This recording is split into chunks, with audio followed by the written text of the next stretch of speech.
RIP Titans Star Trek Magazine. Explorer. 1994 to 2024. Today on Trekland Tuesdays Live, number 369, with me, Dr. Trek Larry Nemecek, coming at you here from the heart of Trekland through Portal 47.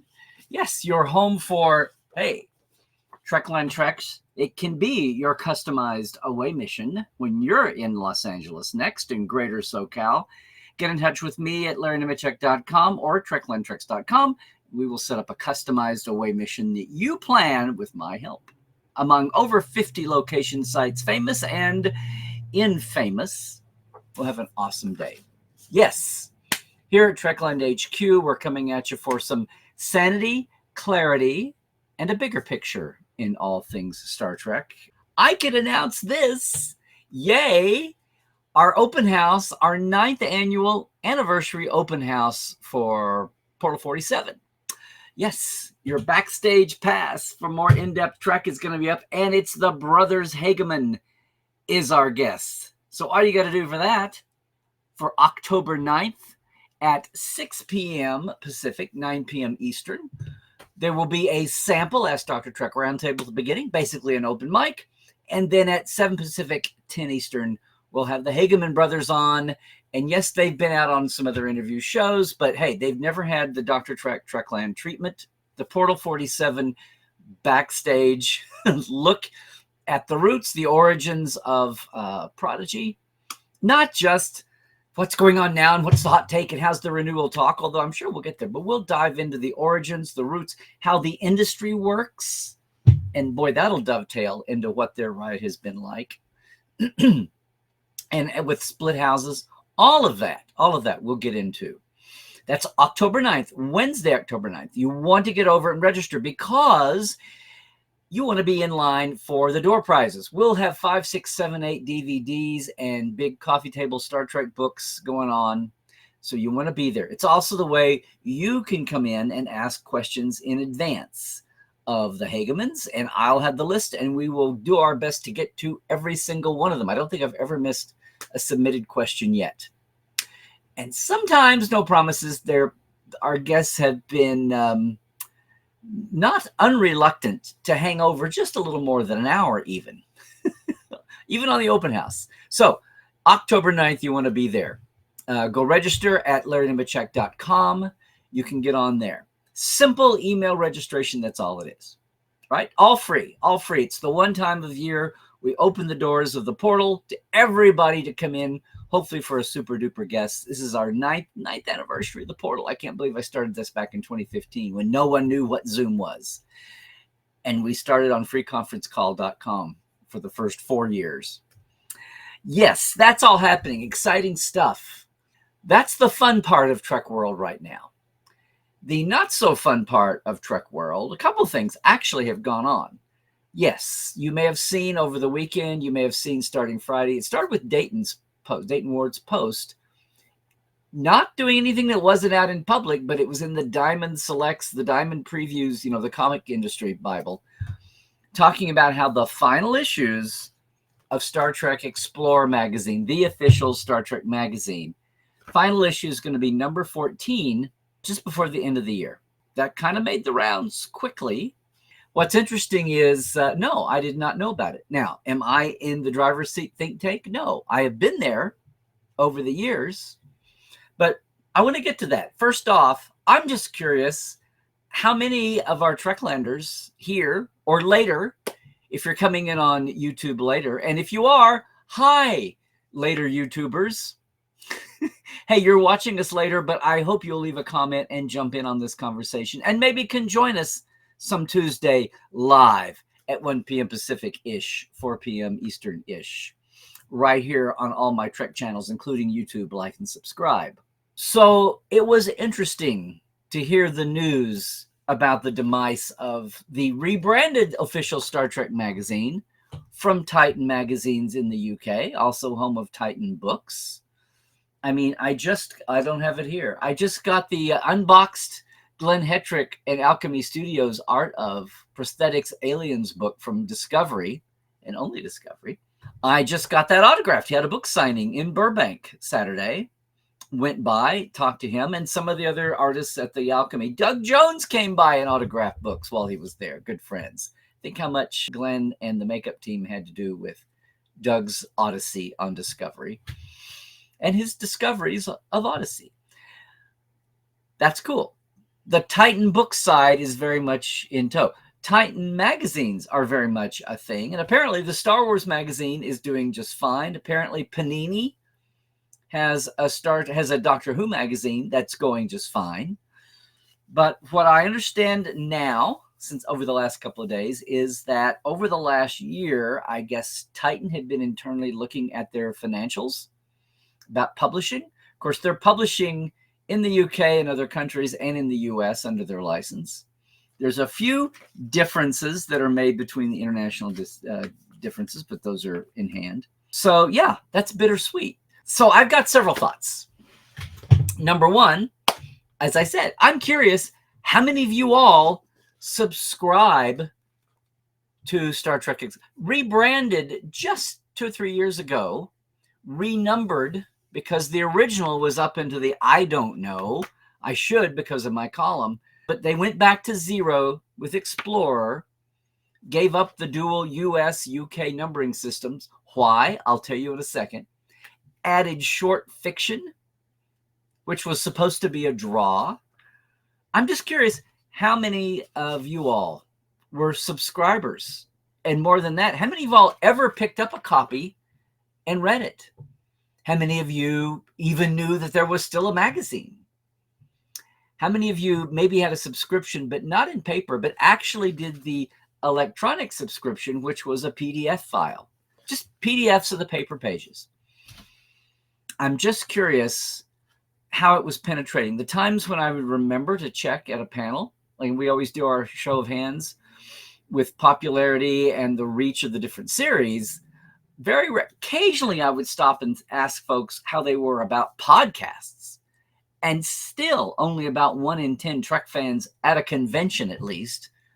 That sample's different than just random armchair fans, much less people who are online.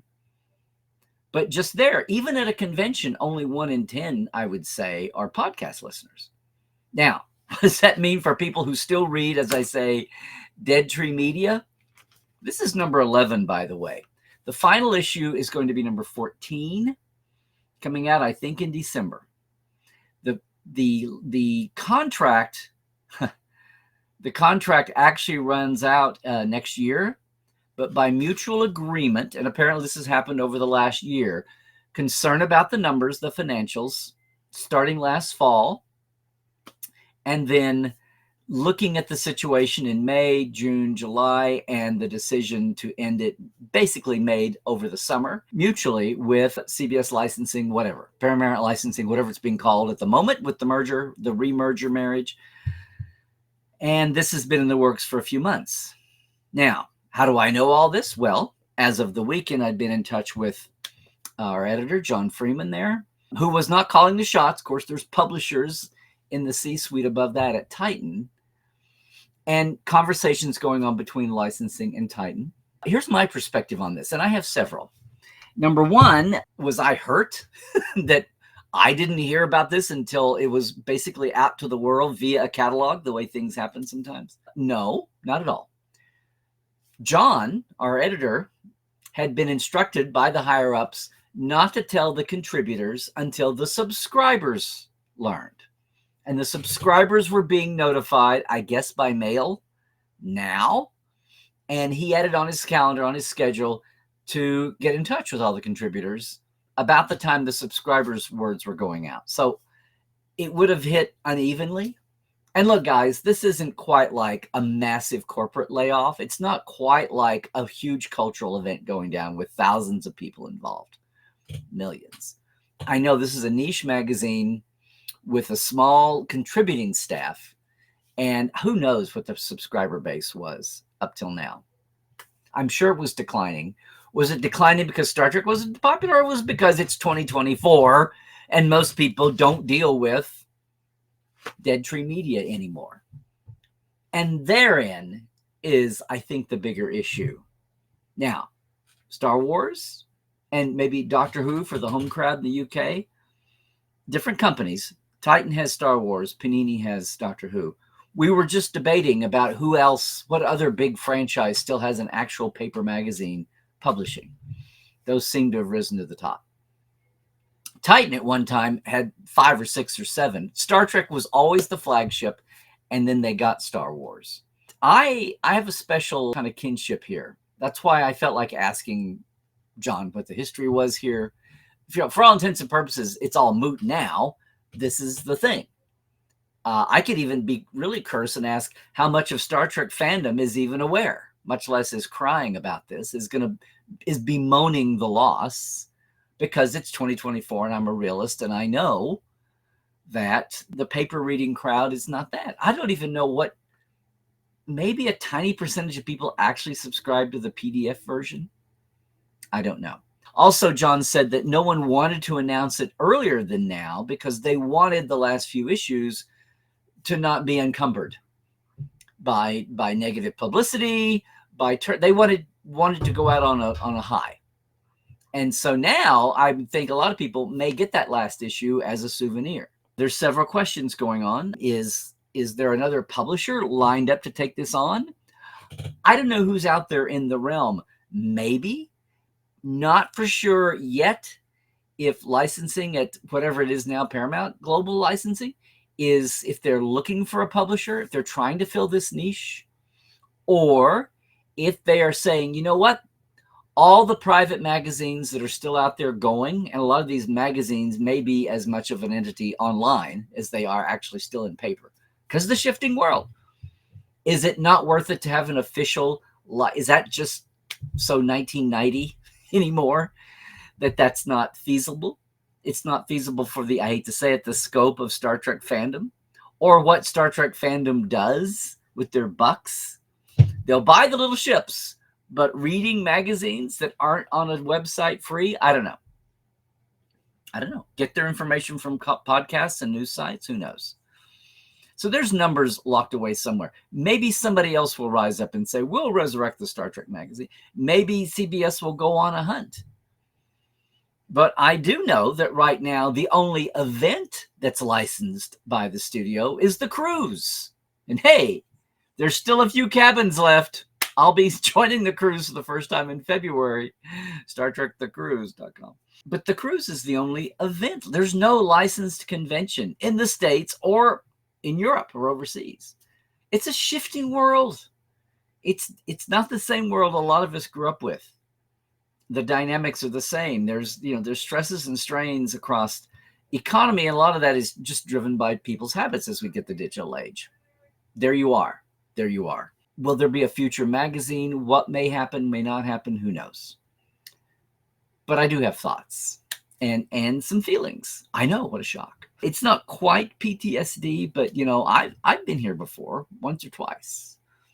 And some of you may go back so far. Where is it?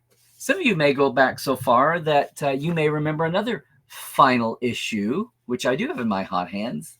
The final issue of Star Trek Communicated. Look how far we had come. Sex and Star Trek. Yeah. This is May 2005.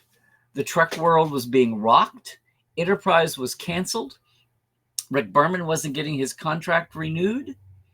The whole news about J.J. Abrams' movie deal and the fact that he wanted to do a Star Trek was a year away. And everything was just chaos and wreckage and carnage in the Trek world. It was so depressing in the summer of 2005.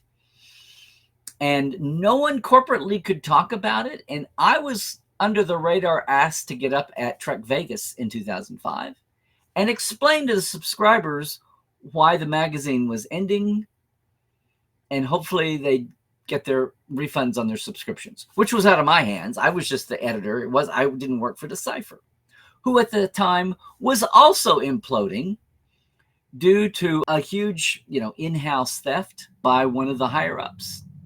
Not Warren, not the owner of Decipher, which was ultimately a game company, but had picked up, Dan Madson's publishing line and had started a couple of other things at the same time.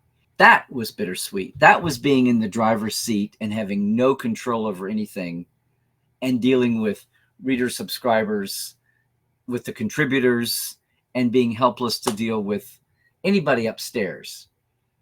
But the bigger world with Star Trek was imploding. Had really nothing to do with Decipher. It was this embezzling. If that hadn't happened, the communicator and the fan club would have continued and would have started adjusting to the digital age.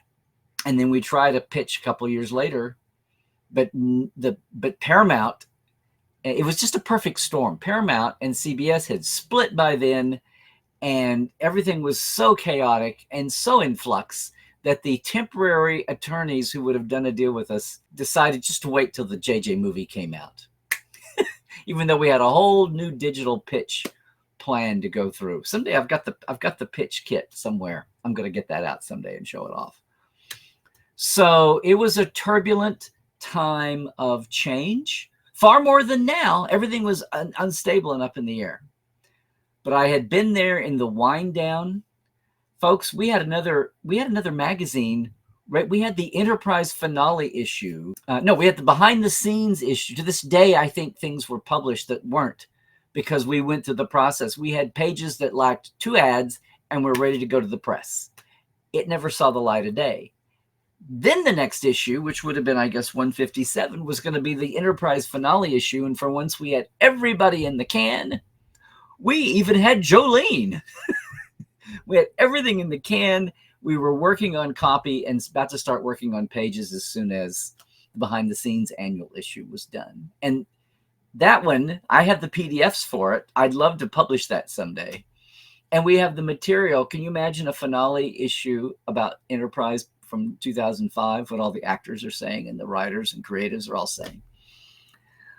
So I've been in John's place. I've been in the higher ups there. I know how helpless that is to feel. What's sad is just a couple of years later, the fallout, the ripple effect from the Viacom divorce was still happening.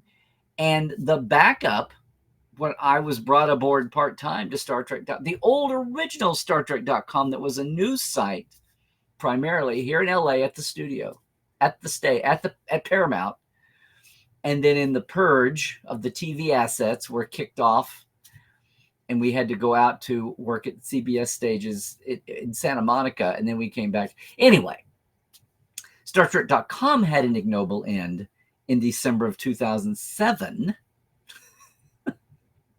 with a movie on the way, but with a corporate parent that had no idea why a legacy show that wasn't fresh. There's not new Star Treks. Why do you have a Star Trek site if there's no new Star Treks? After 2 or 3 turnovers from the original divorce management of CBS Interactive, decided there was no and not to cut the what was it, 5 full-time and 2 part-time people down, but just to wipe the whole thing out. And so some of you that go back that far know that the site literally sat there alive. The site was live for 4 years before CBS licensing got the keys from Interactive and started. And by that time, the links were so broken, they just started from scratch. And all of the database of the news stories and the images and the April Fool. It was another sad, wrenching time of turnover and turnover. It's why the second half of the aughts were so chaotic for Star Trek. It was a horrible, amazing time, and it was reflecting the wrenching changes in our pop culture, the wrenching change from Dead Tree Media to digital as well. Time of change. So yes, we've been through this. I've been through this twice before. This time around, I'm just a contributor. But may I say, I have been contributing to this magazine well before it was Explorer, back when it was the Star Trek official magazine, back when, before the communicator went down and Titan in the miasma, as a simplest solution, was just invited to take its UK official Star Trek magazine license and just make it, if not global, at least for the US and Canada as well. So all they had to do was just start selling over here and then adjust some sensibilities. like color without a U, labor without a U. Ads had to be in dollar signs, not pounds, much less euros. So there was some adjustment made. But what's funny is the first few years, all up until just 2 or 3 years ago, every issue still carried the original UK numbering, and they wanted a fresh start in the US. So I mean, I could look at this. It was off by a thing. I should have checked on this first. So US number 5 was UK 132. That's what a differential there was there. The funny thing about this magazine, it's had an incredible history. It started in the roots were in 94. I met John Freeman, who is editor now, amazingly kicked off this magazine, 94, 95, when I was over for the Generations premiere in March and the Generations convention, so named, at the Albert Hall. And we met in the press room. I was covering it. I had the official coverage license to do it for the magazine before I was editor. Special permission, special working permission with one of the co-producers, personal friend of mine, yay, Eric. We met in the press room. And John said, we've just launched this magazine. Would you want to make sure and write for it? You're right there in LA. You've got the access. And you'd written that little thing 2 years earlier called the Star Trek Next Generation Companion. I said, sure. Woohoo! Writing for a British audience. Wow, how cool. How exciting. That was my first trip to the UK. Second trip to Europe. And I'd known John ever since that day in the press room at the Albert Hall in March 1995. Little did I know what a long, winding road it's been getting from there to here. In the beginning, I contributed news pieces. In the beginning, I helped bridge the gap, the 2-month gap of a press deadline. Kids, we're not talking internet here. Plus the fact that the shows were showing a little later in the UK. None of this next day business the way we have it now with the streamers. And we're talking, what are we talking? We're talking the startup of Voyager and second, third season of Voyager. 94, 95 was right in the handoff from TNG to Voyager with DS9 running at the same time and Generations popping up on movie screens, which obviously had just happened. And they got photos late in time for it was just very hard to be timely. They were struggling to be as timely as they could in the world of 1994 and stamps and paper and Dead Tree Media. And I helped cut that down, knowing that giving out spoiler information, but in the big piece of nobody had NDAs. We just knew that's what you did and you didn't spoil stuff. And 2 or 3 years in, they messed up and printed some really advanced information on DS9 early. The only time I ever got yelled at, all my years working with the studio and being so close. And what's funny is it was Ira himself. And years later, I talk about that and laugh about it now. But at the time, it wasn't pleasant. And I said, you know what? I think I'm going to get out of the timely topical things and I'm just going to write non-topical things. And that was when A Fistful of Data was born. My column, the Q&A column I've done ever since. Kids, I've done that column since December of 97. We had the 20-year anniversary, the 25-year anniversary, December 2027, it would have been 30 years. And yeah, more people answer questions in Reddit columns now than ever, but it's in print. We added a lot of fun things, the Cannon Fodder Deep Dive. We added Lost and Found, which for a long time was a blooper picture. We had caption contests, instant memes. We've had a lot of fun with it over the years. For some reason, they've kept having me go on with it over the years. But that column, with a couple of exceptions when they pushed everything old aside to launch the JJ movies, like, was there that much really to launch? Once or twice. And the long history of this magazine, when it started as the official UK Star Trek magazine, was quarterly, then bi-monthly, and then, yes, eventually was Star Trek Monthly. It was a monthly magazine for the UK and greater market alone. Didn't sell over here unless you had a special subscription. And then over the years, it's gone back to quarterly. When we hit the fallow years, it went fallow a little bit as well. There was a lot of time of malaise. And with the coming back of Discovery, things picked up again. We got back to never again monthly, but the bi-monthly. And then, of course, by the time of Discovery, the communicator and the fan club here in the States had been long gone, much less the Aerospace Public U.S. official thick Architectural Digest Star Trek magazine, which was just the fact files reprinted with some news slapped on the front of it. Done very well by my friend Tish, but only went through 5 years of all the tech background from the fact files. And once that was all used up, then they quit publishing, and people were shocked and sad then. But that was the plan all along. It was just the fulfillment of the American market that fact files was supposed to have had all along. So a lot of people still have their collection of the American Star Trek magazine from the late 90s, early aughts. A lot of people still have their communicators, old-time fans do. And I know there are people somewhere that have their Titan magazines. But yes, the Titan's UK British issue became the American worldwide global official Star Trek magazine, 2006, 2007. And it's been that way ever since. And for some reason, they've had me continue to do my column. Don't do near as much side writing. There's so many writers that are, Ian Spelling for years had the monopoly on the celebrity. That's fine. So many folks have come along the way since and done technicals, they stole our word, technology, Terry Hiller's column name, like it was a new thing.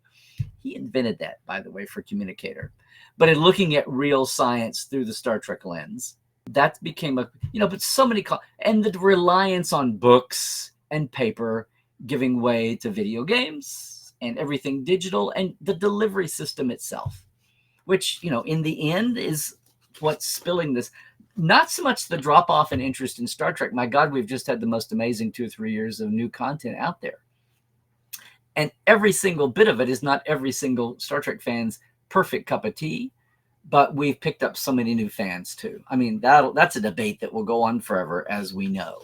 But yes, as someone who has had their Fistful of Data column in these pages since December 1997 and watched the way the delivery system and watched fan expectations and watched fan savviness change and evolve over the years as we're all marinated in more and more online, backstage, everything. Now, I would love to chalk it all up to the power of Portal 47, but I know that's not. I've enjoyed being out there in the trenches pushing for that and talking and doing our State of the Treks for 10, 12, 15 years now at cons live. Everything I do is geared to making it savvier, smarter, more attention paid to what's going on below actor level. And there's a lot, or else there wouldn't be an actor level. And it's been great to see that come about. It's been good to see magazine content evolve to where there is a lot of behind the scene content in every issue. It's been also interesting to see the idea of fiction coming back around.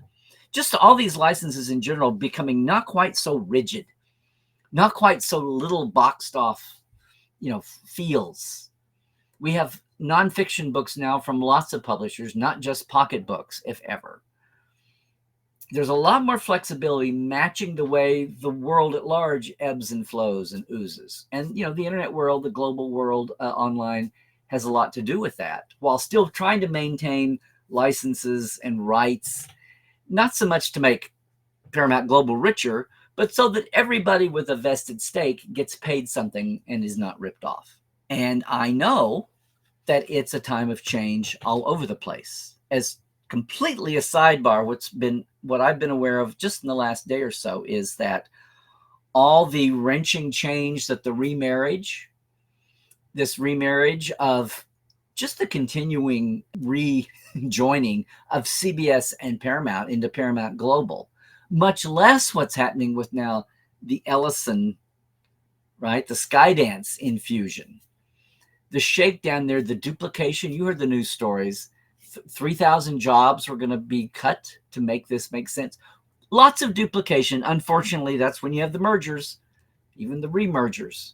And I'm hearing, and some of you may be seeing online, about a lot of the folks who live in promotion and publicity and copywriting for some of the cool events. And a lot of folks are losing jobs. The silver lining is, and they're saying so, and they're looking for new work. Silver lining is that everybody predicted this. It was just a matter of when. People have been on tenterhooks the last 6-8 months. The smart folks have been, getting their ducks in a row to jump ship, to have a soft landing, hopefully to land on their feet. And I wish my best to all the folks. It's not quite the little bitty club that it used to be, but there's still folks we've dealt with over the last years in peak Trek who are out there working it, and that you see their results, if not overtly, but you might see social media teams that have come and gone promoting the Treks, some of the special events. Somebody had to do all that stuff. Sometimes it was over the years, and I did it in the 90s, big time in the early aughts. Sometimes it's been in-house staff lately. It'll probably go back to a lot more 1099ers doing that kind of thing now. But there's been a lot of shedding of jobs in that sector, I'm sure, across the whole corporation. And they're out there looking at a wrenching time. And again, I've been there. I've been there when all of StarTrek.com's team was let go. The folks that had worked on it from the beginning, from 94 to 2007, 93, 94. I mean, Mark Wade's been a guest on Portal 47. I think he's been on Trek Files too, my old friend, from Paramount Digital Kitchen days in the early 90s, Silicon Valley before it came down to Hollywood. All I'm saying is, gang, there's a lot of this, the fallout, the ripple effect of current life happens. And these things do happen. I'm not saying that to be glib. I'm saying that from, the creators and contributors side. As a fan, I'm still curious. I'd really like to hear from folks who have been readers, occasional, if not subscribers. I'd like to know from people who ever actually had the electronic subscription, the PDF version. I'll even say this. About 10 years ago, Chris Jones, who founded one of the early pioneering Star Trek podcasters with his network Trek FM, 2010 I'm talking, he and I pitched an interactive electronic magazine, which was carried initially until it was revealed that Titan had an electronic coverage issue in their contract, and B, weren't interested in giving it up, and thought that the PDF version was just fine. Ours would have been interactive, with hot links. You would have had pop-up media. It would have broken the bounds of just being linear, just a simple PDF. Had some capital backing for it to start off with, but it would have been lean and light, digital. No paper, no warehouses, no people in cubicles.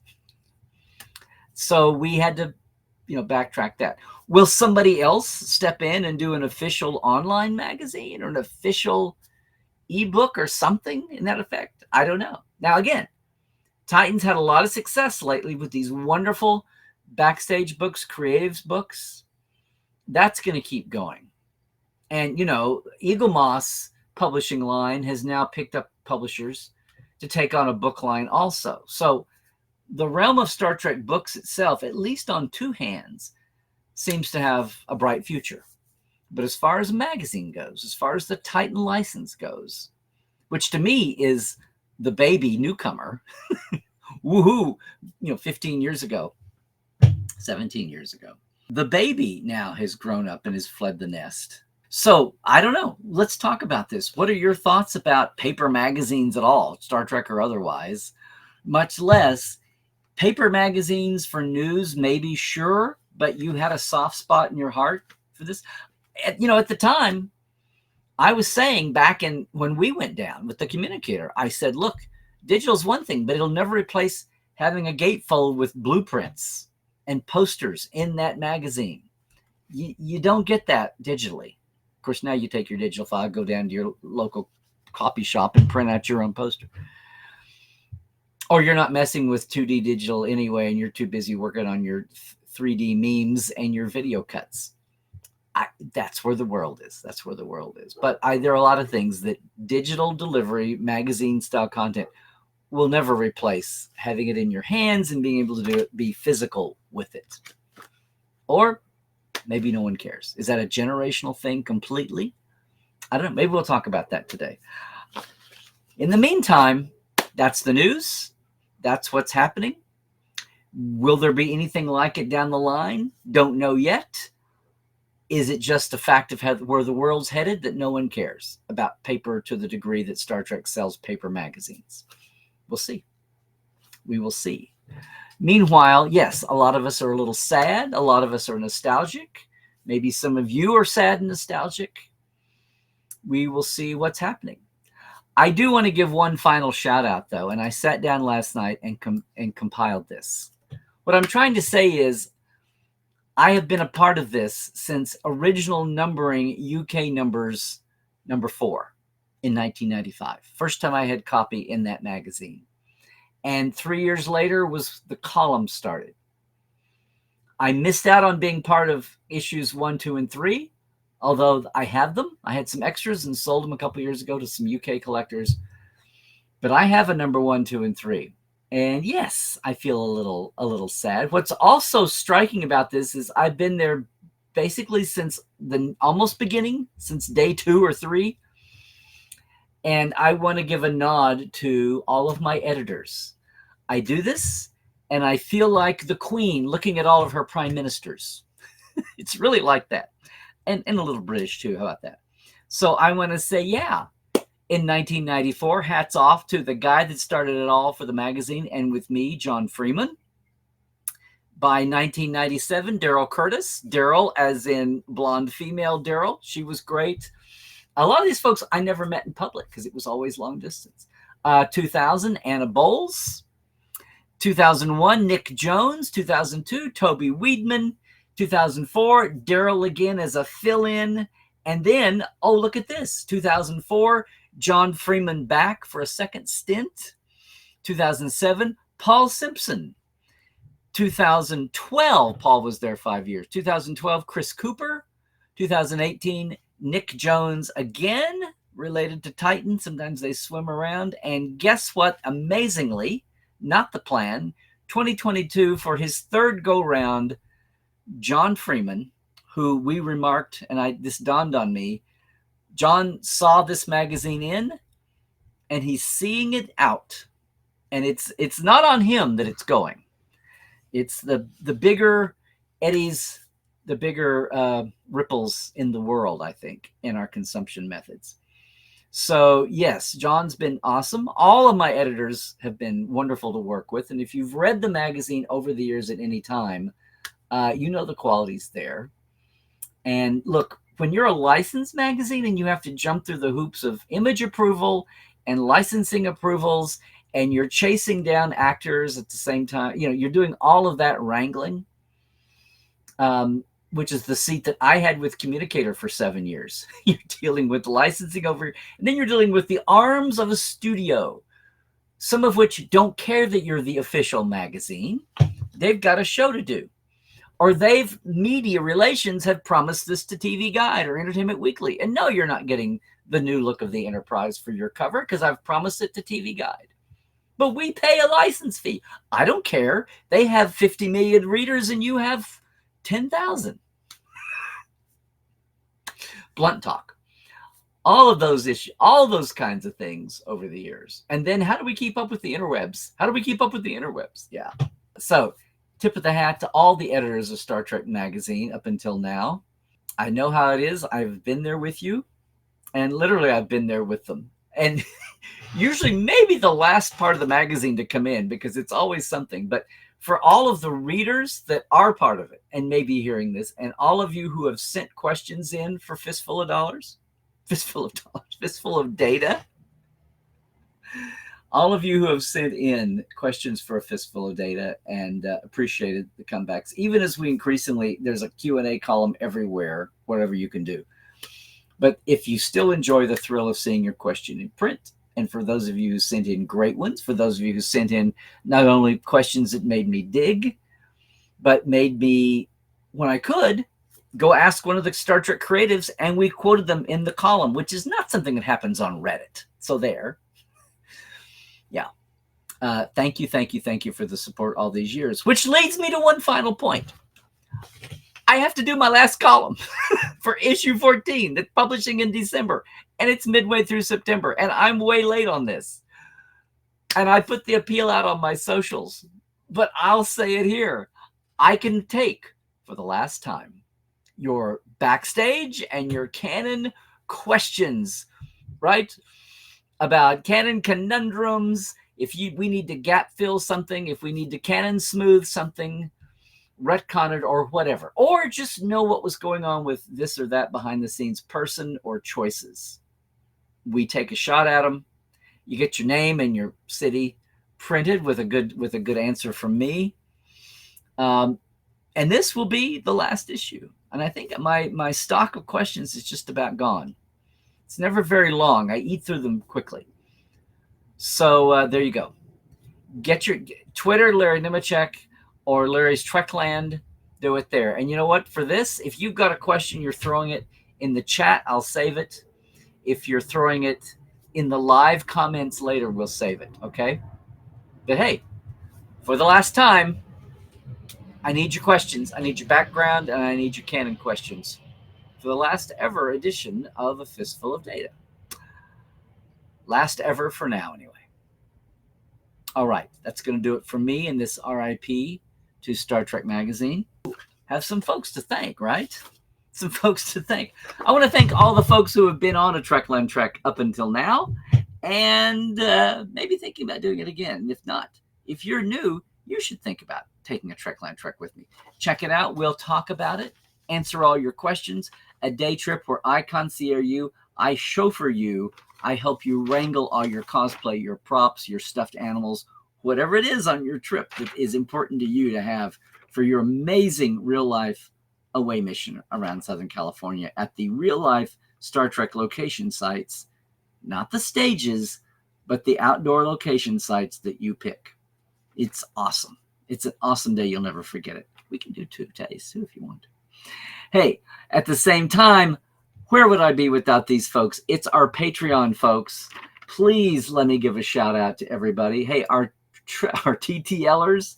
Yes, Chuck A., James Kerwin, Diana Hopkins, Jesse at Crusher Convo, Lawrence Todd, Halbeard Gunnjonsen, Galinda Bruton, Andrew Dazimski, Josh Patton, Pradakasha Productions, Keith Rombach, Comedy Forecast, and Chris Jiggins. And then our live wires, Rob McLean, Byron Bailey, J.R. Poole, Alan Hoensi, James, Dave Gregory, Greg Wilkerson, and Casey Shafsky. Now, what are the TTL clubs and what are the live wires? It's our Patreon, patreon.com/TreklandLive, a $5, $10, very simple monthly donation. Thank you for your support, keeping the channel growing and alive. It's a little something to help us expand this as the years go by. So I appreciate you checking that out. We're getting near the end of the month. And if you want to jump in, this is the time to do it, all right? Meanwhile, hey, Trek Files is back. You can find the combo site, our new home at thetrekfiles.com, which takes you to our page on Memory Alpha. Not just a description, but now the entire database is accessible there. You have to scroll down to get to the new season. We're working on having it at the top. But for now, you can pass every other episode ever easily reachable to get to the new one. This week, Dr. Duncan Barrett is back with us from Purdue to talk about a 1987 Roots TNG memo during the early days of forming that show. The memo is called The Front Window of the Enterprise, which I know among the nerd herds, the Canonistas is a big source of contention. We had a lot of fun with Dr. Duncan this week. Check out the Trek Files wherever fine podcasts are caught.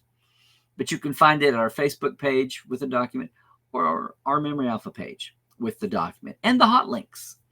And then you want to check in. The Facebook page is still the best community page. We're working on that as well. All righty. That's the Trek Files. Of course, everywhere else on socials, it's Larry Nemecek, still on Twitter X. Larry Nemecek's Trekland, that's Facebook. That's Instagram. And if you haven't done it yet, yes, like and subscribe here on, what are we on? YouTube. That's what we're on.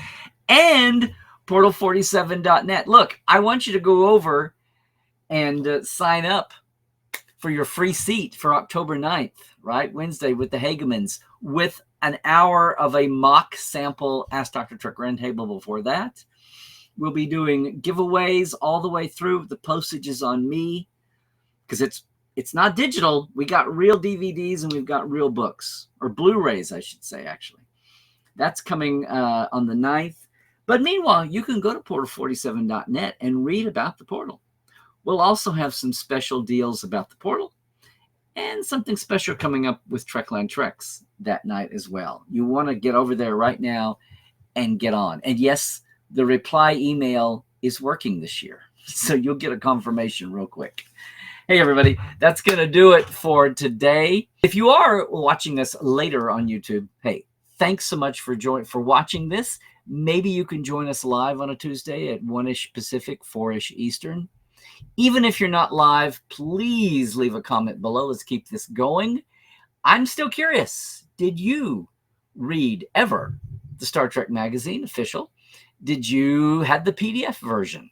Or do you pick it up on newsstands? Have you never heard about it before until today and it's going out the door? It's all interesting.